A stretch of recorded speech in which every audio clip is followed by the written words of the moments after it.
అధికారి వారు బిల్డింగ్ నియమించాలి. అధికారి వారు వెంటనే బిల్డింగ్ నియమించాలి. వెంటనే దీనికి దృష్టి తీసుకొని ఇవ్వాలి. అధికారులు వెంటనే ఈ యొక్క స్కూల్ బిల్డింగ్ భవనం మధ్య ఆగిపోయినటువంటి కాంట్రాక్ట్ కఠినమైన చర్యలు తీసుకోవాలి.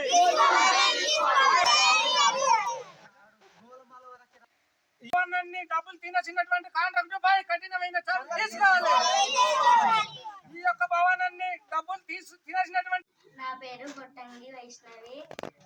స్కూల్ కి రావడానికి వర్షం రావడం వల్ల బురద అయిపోతుంది. స్కూల్ అంతా కూర్చోడానికి ప్లేస్ చాలట్లేదు. వర్షం నీళ్లు లోపలికి వచ్చేస్తుంది. కూర్చోలేకపోతున్నాము. సరిగ్గా స్కూల్ కూడా రాలేకపోతున్నాము. స్కూల్ బిల్డింగ్ కూడా కట్టలేదు. దయచేసి పంచాయతీ పీసా ఉపాధ్యక్షుల వారు మరి మా మెరగచింత పంచాయతీ చెందినటువంటి రంగసింగపాడు గ్రామంలో 2016 నాటికి మా యొక్క గ్రామంలో స్కూల్ బిల్డింగ్ అనేది శాంక్షన్ చేయడం అనేది జరిగింది. ఆ సమయంలో స్కూల్ బిల్డింగ్ రన్ అవ్వకపోవడం కారణం ఏమిటో తెలియదు అనే పరిస్థితుల్లో ఉంది.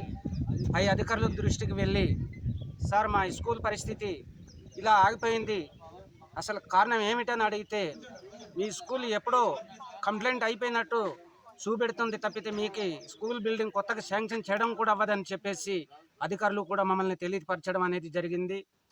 మేము ఈ యొక్క బిల్డింగ్ ఎలా కంప్లీట్ అయిపోతుంది, మా బిల్డింగ్ చూస్తే ఒకవైపు పడిపోతుంది, ఒకవైపు పాక వేసుకొని పిల్లల్ని ఏకంగా ఊట కారిపోతున్న వర్షకాలంలో ఊట కారిపోతున్నా కూడాను ఒక మాట జరిగింది.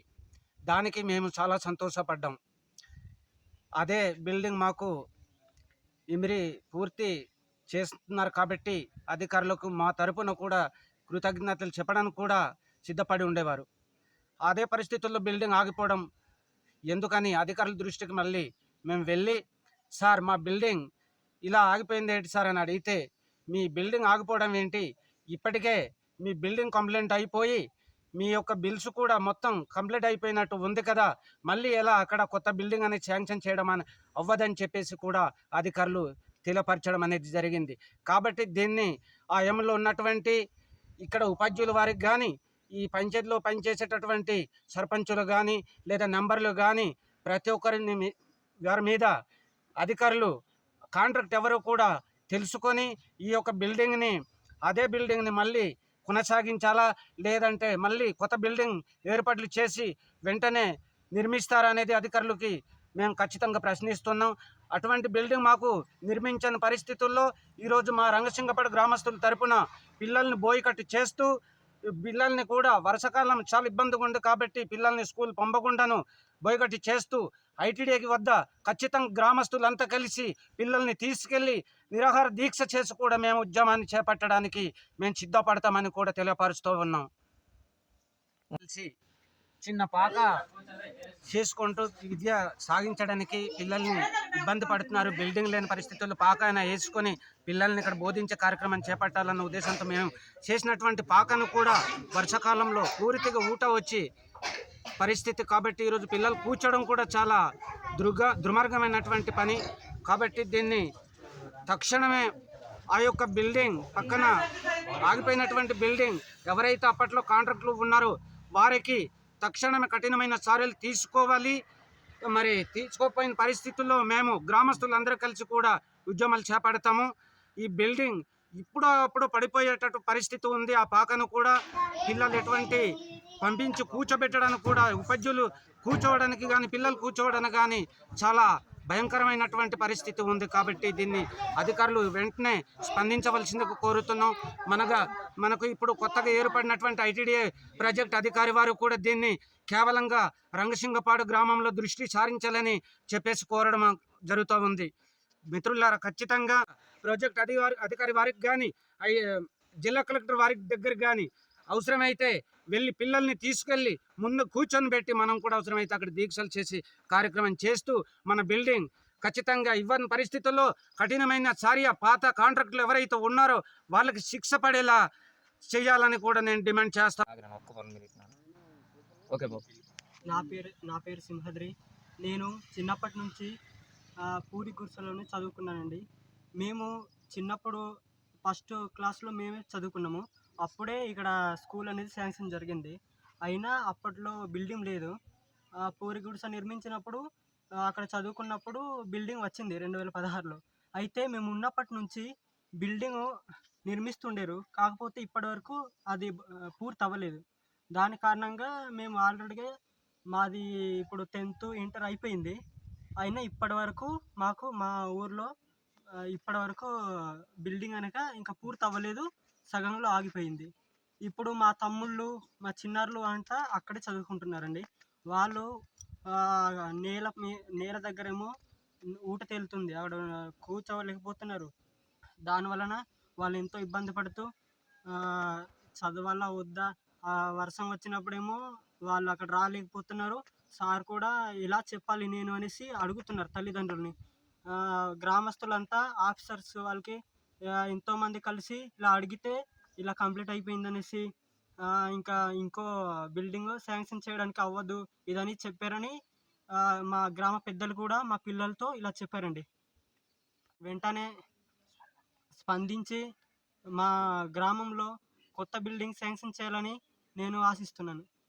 ఆ భవనం ఏమో పూర్తి స్థాయిలో కట్టలేదని చెప్పని వెళ్ళి గ్రామస్తులందరూ వెళ్ళి సంబంధిత అధికారులకు అడిగితే మీ భవనం పూర్తి అయిపోయింది, బిల్స్ కూడా అయిపోయాయని చెప్పని వాళ్ళు చెప్తున్నారట అధికారులు. దీనికి మీరు ఏం చెప్తారు? సార్ నేను కూడా గతంలో ఐటీడీఏకి వెళ్ళి అడగడం జరిగింది సార్.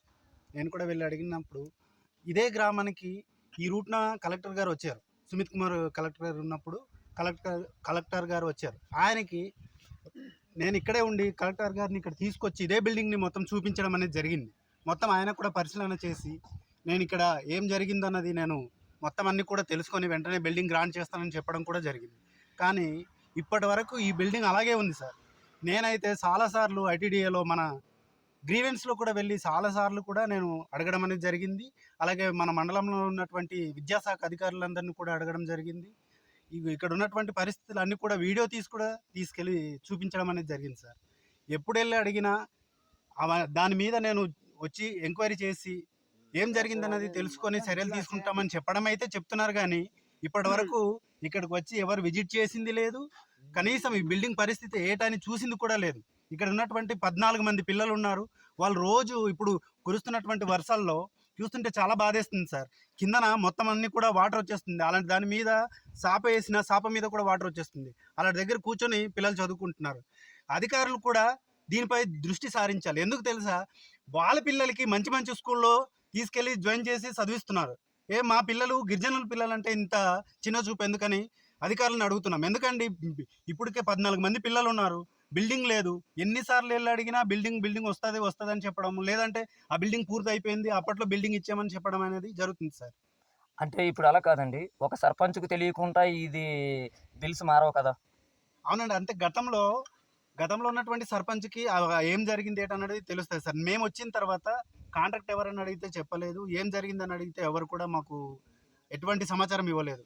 మండలంలో ఉన్నటువంటి ఎంఈఓ గారిని కూడా వెళ్ళి అడిగామండి. ఈ గ్రామస్తులు మా వార్డు మెంబర్ని తీసుకొని కూడా వెళ్ళి నేను అడిగాను. అడిగిన తర్వాత అవి ఏం జరిగిందో తెలియదు అని చెప్పేసి అనడం జరిగింది సార్. ఇప్పటికే మేము అనేక సార్లు అధికారులను అడిగి అలసిపోయాము. ఇప్పటికైనా ఇప్పుడు రంగసింగపాడు గ్రామంలో వెంటనే ఇప్పటిదాకా చేసినటువంటి బిల్డింగ్ పై అక్కడ చేపట్టినటువంటి కాంట్రాక్ట్ పై వెంటనే ఎంక్వైరీ వేయించి వెంటనే చర్యలు తీసుకున్న వెంటనే నూతన భవనం నిర్మించాలి. లేని పరిస్థితుల్లో మేమందరూ కూడా ఈ గ్రామంలో ఉన్నటువంటి గ్రామస్తులు, పిల్లలు, అలాగే పంచాయతీలో ఉన్నటువంటి కొంతమంది నాయకులు అందరం కలిసి ఐటీడీఏ ముట్టడిస్తాం. మాకు బిల్డింగ్ వచ్చేంత వరకు నిరాహార దీక్ష చేసి అక్కడే ఐటీడీఏ ముందునే కూర్చుంటామని అధికారులను హెచ్చరిస్తున్నాం.